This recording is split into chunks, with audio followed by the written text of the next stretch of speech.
And then when Doug and I started, it wasn't that much, but now the hours are so high and Fire ones with 232 hours. 232. You remember hearing that when Yeah. you brought in It's basically the equivalent of obtaining your EMT the new certificate on the medical side. certifications, right? So, The other. so EMT is 180. plus your 80 practical, lot. I think something like that. So fire one, which is the starter, is 230. What's Plus fire your two? fire two, which you have another 30. No, it's not quite hours. as much, no. Fire is the tough thing that's a lot of homework. That's a lot of homework. That's a lot. It's all taken. But, I mean, Frank brings up a very valid point. There's a lot of training requirements. So I would say in 2024 going forward, a lot of the local municipalities that we work with, we've been working with Montgomery County Fire Academy to bring more courses and more training out.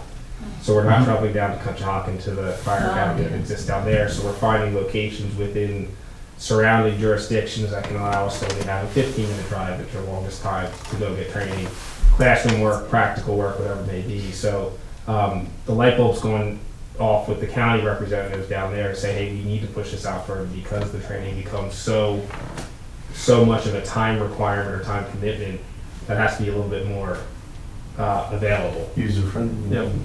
So. I don't remember my training pipe being 230 hours, but I do remember the long drive Mhm. from the bottom of Bucks County all the way up to Bucks County Fire Sure. School. Yeah. Doylestown. It's a And killer. that was a nightmare, and you're right, I remember us talking about it back then. Mhm. And Bucks County's struggling with instructors right now. We were using them, a lot of the neighboring companies, because they were coming out. But now, we have to go back to Montgomery County because they're struggling with getting instructors to come visit, so now Montgomery County's coming out. But Jason's in charge of the training, and we got some things pretty much starting to line them up now. We feel like we gotta get into the water rescue business a little bit. Not full-fledged, but we're gonna need to know what the heck we're doing out there, so.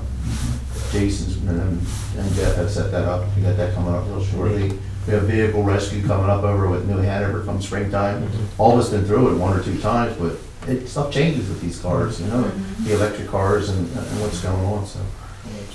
That's our next train coming up after that. So are you required to do a certain number of hours every year to maintain a The only thing we're certification? required for is hazmat. Correct. Yeah. Hazardous materials. And we all have, we required. have to do the awareness. Refresher. Okay.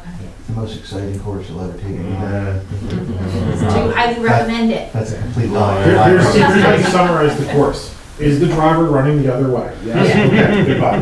Can you see it still? Yes? Okay. And it's like If you this, can put your thumb up and you can still see the incident, you're too close. Back up. and it's like this weekend, Saturday, it's officer seminar all the way down in Conshohocken. They want the officers down there to go over new things that are happening within the county, the region, what's to be expected with the radio communications, stuff like that. It's just never ending. Yeah.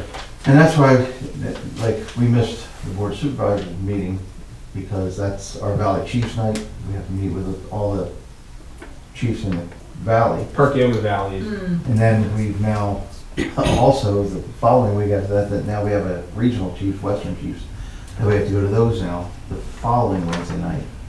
So it's, We're stuck in the middle because they have their own way of doing a little bit of stuff differently than up here, so we wouldn't be abreast of what's going on. And the other, like they said, staffing is a big, how many people are we getting on trucks? And the count, in certain parts of the county is split up into 6 regions, fire regions. A couple of those have procedures that work well for them as far as staffing and how many trucks they call in. But it's good when you have an entire region behind you because it makes it easier to enact that within the CAD for the county. So with region, did you want to tell them what the CAD is? Yeah, I was gonna say that. Computer aided dispatch. the dispatching software that the county uses to wake everybody up in the middle of the night. But so for around here, we're region 1, we border region 3 And two. and 2.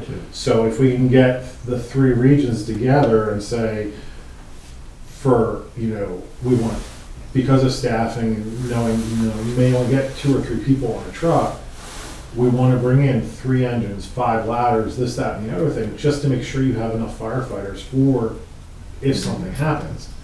If the chiefs get there and they're like, you know what, I only need, let's just use Upper Frederick for example. If Doug gets out there and says, I only want Upper Frederick, Lower Frederick, and New Hanover, and everybody else recall, that's easy enough to do, send them all home, let the other companies come in, because you at least have a complement of stuff that you know you're gonna get, and you have the staffing for it. It's easier to overstaff and recall people than it is to add them later on, because then you're already behind the eight ball.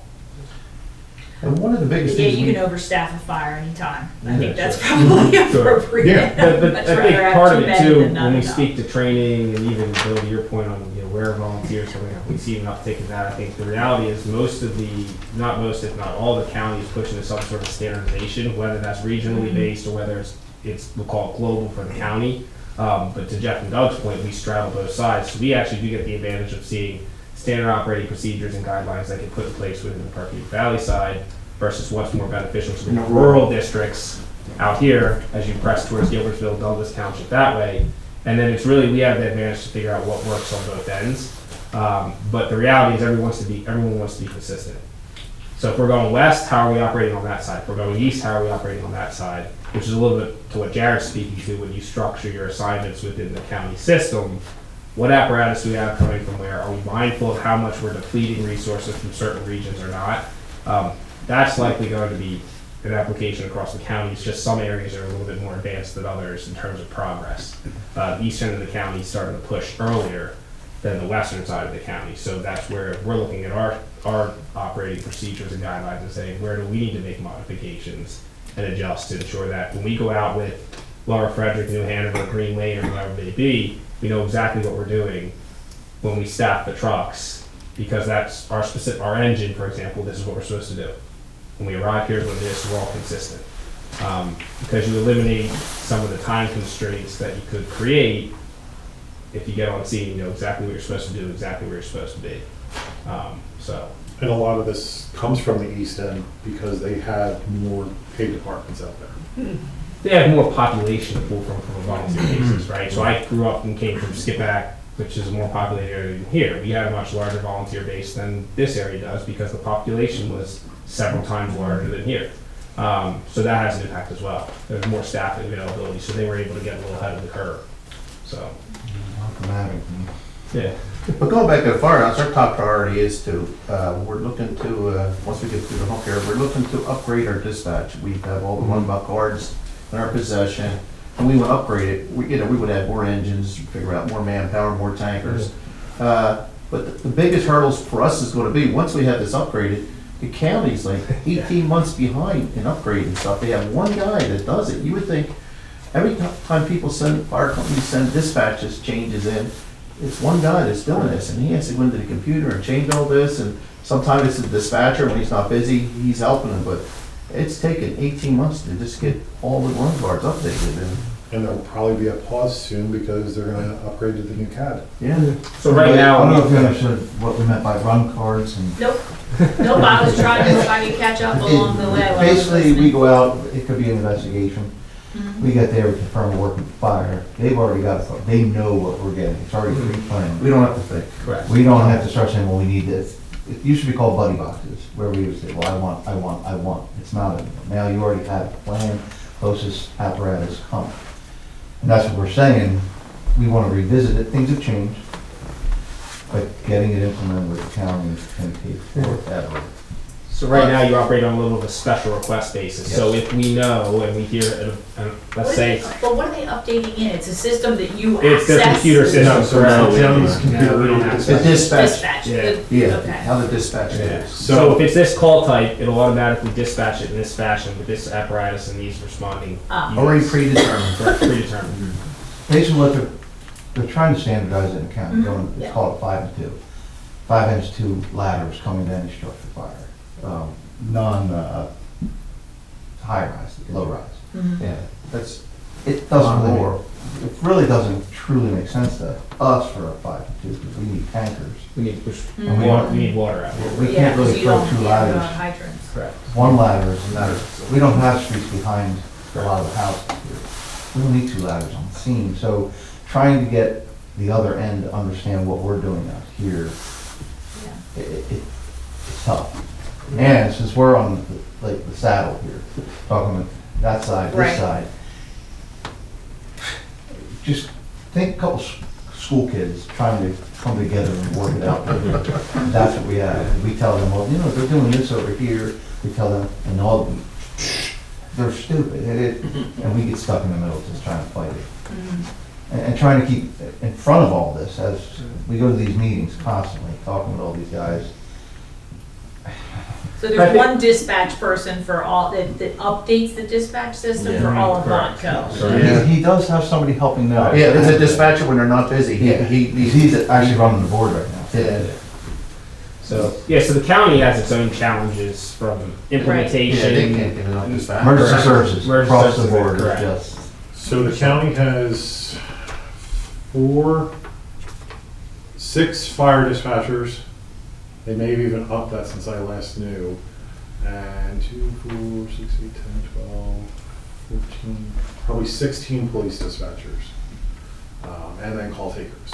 how many openings they have right now? I forget what, Yeah, Hey, they got tons. let's put it this way, the door revolves because people get in there, they go to the training. It is a great job. I did it for 8.5 years.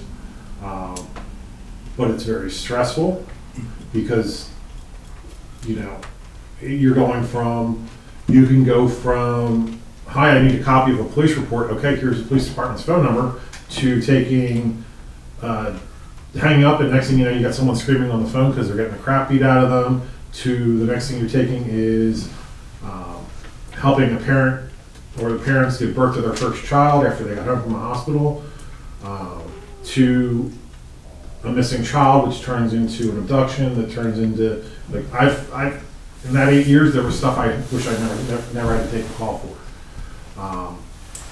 But you don't. You just go from one call to the next. There's no time to just stop and process. If it's bad enough, yes, you can walk away, but A, you need to make sure your zone, if you're a dispatcher, your zone's covered. But it's just the stress level of it, and it burns people out. It's not a job for, and I hate to say it this way, but it's not a job for the weak. You've got to be able to compartmentalize and sometimes just let it go. And there's some calls you cannot let go. I have one call that sticks with me to this day, and when I drive by it, because I was on the scene, I can just stop and look and picture where everybody was at the point in time where everything happened.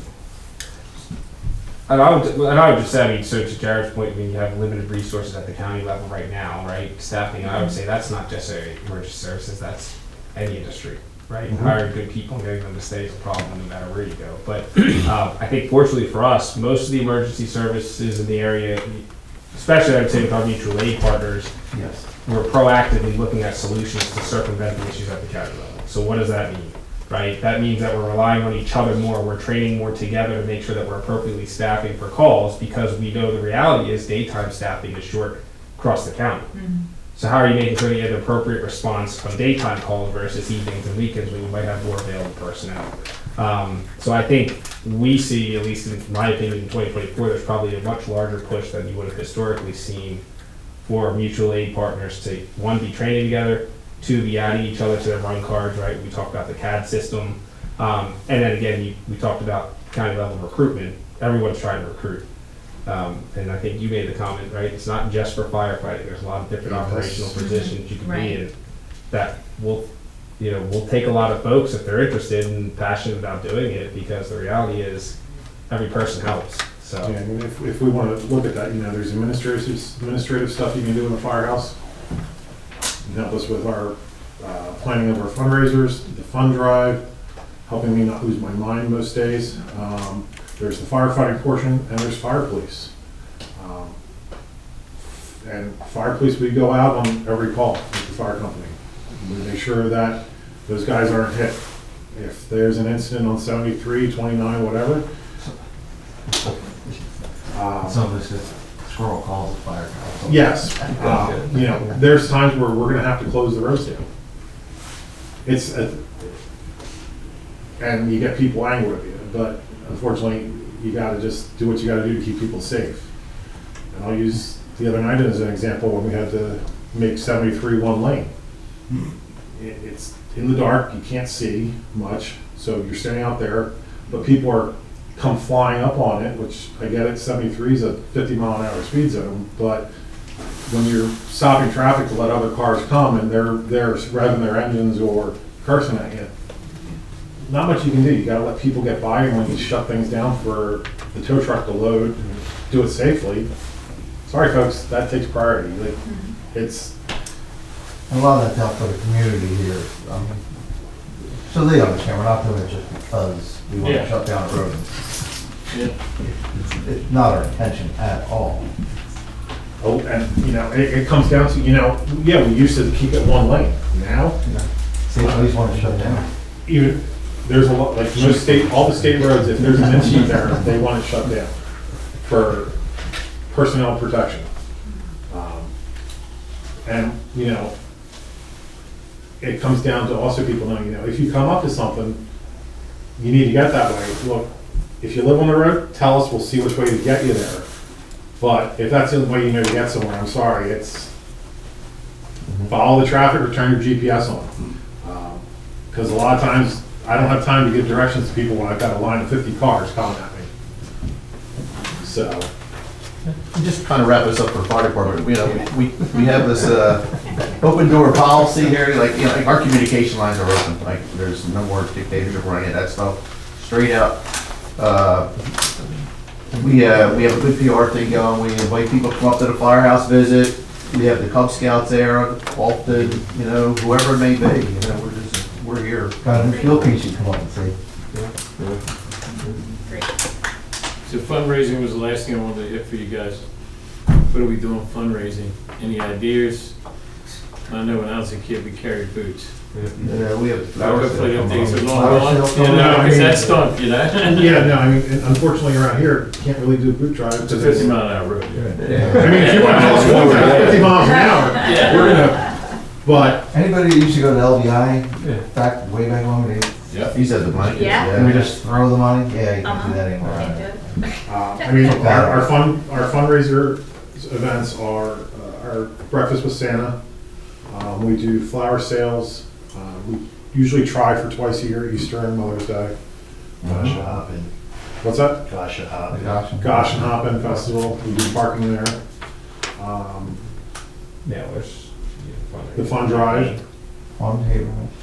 haunted hayride. Now, sorry. We're gonna take over the parking from the county on the haunted hayride at the park. Yep.